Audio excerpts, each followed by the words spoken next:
Crystal Palace have had one of the most active transfer windows in the world of football, getting rid of a lot of old players in the squad, bringing in a lot of quality young players, and suiting themselves into having one of their best Premier League campaigns in the last couple of years. That being said, someone who's become a big fan of the club here in Lane, I will give it off to him to give his thoughts on Crystal Palace moving forward into this next Premier League season. Well, like you said, I've become a huge Palace fan and supporter. They're now my second favorite team and second team I'll be backing throughout the whole season and from now on in. But like you said, they've cleared out a lot of older players and a lot of dead wood. If you look at who they've cleared out, like Connor Wickham, who has been really just a nothing player and a nothing striker, just eating up wages. Like Scott Dan, moving him on an aging center back, 34 years of age. Getting rid of Gary Cahill, 35 years of age. Getting also the likes of Wayne Hennessy out of the club, 34. James McCarthy, 30. Mohamedou Sakho, 31, Townsend, 30, and Van Aanholt, 30. If you look at the age of these players, they're all 30 years old, 30 or older, which is significant. It shows they're really going for a younger project and a younger side, which is very massive and shows the ambition of Patrick Viera to want to build this team and stay with this team for quite a long time.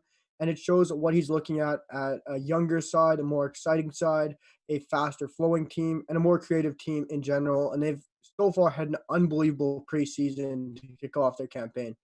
Yeah, certainly. I think that the project, as you talk about with Patrick Vieira being in there, is a perfect way to describe it. They're not just running it back, taking the safe option, keeping it with the guys they had last year, and just not really building towards the future, but they're bringing in quality that is improvement over these older players that have now left the club, as well as youthfulness that they can grow and develop around to try and really start to build up a stronger squad with Crystal Palace than they've had over the last few years, and one that they can continue to build and grow over the next few years to work themselves into more of a consistent mid-table club within the Premier League. And I think what they've done this summer has definitely allowed them to do that. As you mentioned, they've gotten rid of a lot of wages on some older players that just weren't really needed to be around, didn't see themselves as a crucial role within the team, or just players that they wanted to move on from and move into a younger spot. You talk about Gary Cahill being left out and him now being as a free agent in the summer. He was still a vital part of the squad for the last couple of years, but they've looked to move into a younger direction, starting to look towards a team that can build a bit more towards the future, improve towards the future. When you see the likes of Marc Guehi and Joachim Anderson coming into the squad, there's still the likes of Kabak that could potentially join. There's a lot of youthfulness coming into this team that's going to impact this team in a positive way this season and look to give them a much stronger future moving forward as well. Yeah, this project is really building towards an amazing future for Crystal Palace if Patrick Vieira hits the ground running and is given the right time to build this team and build his system and his formation, really. But if you look at, they are losing a lot of Premier League experience, like Cahill, Hennessy, Scott Dan, Van Arnholt, and you could say that is a big downfall. It will be a crucial downfall in the locker room and on the pitch, and experience helped them get over the line. But if you do look at the players they brought in some players who already have quite a bit of Premier League experience in them or a season or so. Conor Gallagher having a full season with West Brom, but also being a Chelsea boy and has been around the Chelsea locker room. So he does get the experience from those boys. You look at Joachim Anderson having a full season under his belt with Fulham, which was massive, a huge learning curve for him. And Marc Guehi getting to play for Chelsea's youth academy and being around their squad also gets him to learn and take advice off those players. So it's massive what they're doing here. Such a young future, such a bright project. You look at who they might be bringing in. They're still probably going to bring in a new number 9 that is being heavily reported. A new center defensive midfielder is very reported. And Olise Kabak looks like he'll be coming in, and another center back looks like he's going to be reported. So there's a lot still happening here for Crystal Palace, and it's a very interesting what's going on. Like so, Will Hughes, Ozan Kabak, Hudson Edward, and Reese Nelson, all heavily linked to join this very young, talented, and exciting project of Patrick Vieira's. Yeah, certainly. In previous years, they definitely haven't been one of the highest spending teams in the Premier League, far from it.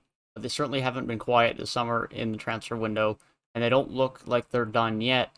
And they just continue to add more and more talent. I think the signing of Eze last year was brilliant, and they've just backed it even further this year. You bring in a nice attacker in Olise. You've brought in two good young center backs, which was much needed from many of the old center backs that they had. And they've just finally starting to make that transition from a lot of the older players that they had there in Crystal Palace to a bit more of a youthful setup and a setup that can start to move towards the future.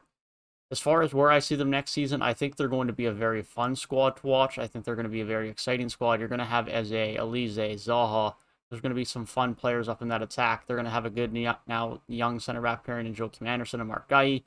Of course, as you mentioned, the biggest thing that's going to be of question next year for Crystal Palace is that devoid of leadership with so many experienced old players leaving the squad. They're going to have to rely on a bit fewer veterans and experience. But I think they still have enough of that experience in and around the team that they should be fine. The likes of Joel Ward is still around. The likes of Zaha might have to step up a little bit more in a leadership role as he's now one of the mainstays at Crystal Palace. And I think they'll still be able to get through, but it definitely is going to be a shift in terms of the dynamic of who and how are they going to push through in terms of the leaders on this team. But I think this is going to be a very fun team, a very strong team, and a team that can definitely look to improve through the future. And I currently have them sitting in 13th at the end of the Premier League campaign for this upcoming season. I'll give it off to Lane here to give his thoughts for Crystal Palace next year. Well, this season could go one of two ways. They could be in a relegation fight or down around there with your Newcastles and Burnleys and what have you. Or for me, where I have them is 11th and 10th place, somewhere in that range. I'm going to put them in 11th, but that is all depending on how Patrick Vieira gets running in the Premier League. Like I said, they've had a brilliant preseason. They've looked amazing so far. Likes of Christian Benteke is even off the flyer, scoring loads of goals in preseason. He looks like a revolutionized player under Patrick Vieira and his new system. And a lot of people this year are putting Crystal Palace down for relegation contenders, relegation fighting contenders, nowhere near mid-table besides a couple optimists and the Crystal Palace fans. And people are really questioning all the experience that is leaving, and I do understand that. But if you look at who they still have for experienced players, you still got the likes of Jordan Ayew, Christian Benteke, who's been around for a long, long time, Wilfred Zaha, MacArthur, Milivojevic, Martin Kelly, James Ward, Klein, so many players, even the likes of Tompkins and Goaita. The players they have at their disposal for experience is still heavily up there in the likes of talent, and just experience and leadership is huge still. So I don't understand why people are still doubting it. And I just love the project. And I think Patrick Vieira is going to be the right man to take this thing forward. For sure, it's certainly a transition year for Crystal Palace, and as you mentioned, it could certainly go one of two ways. But there is a lot more experience still on this team that a lot of people think.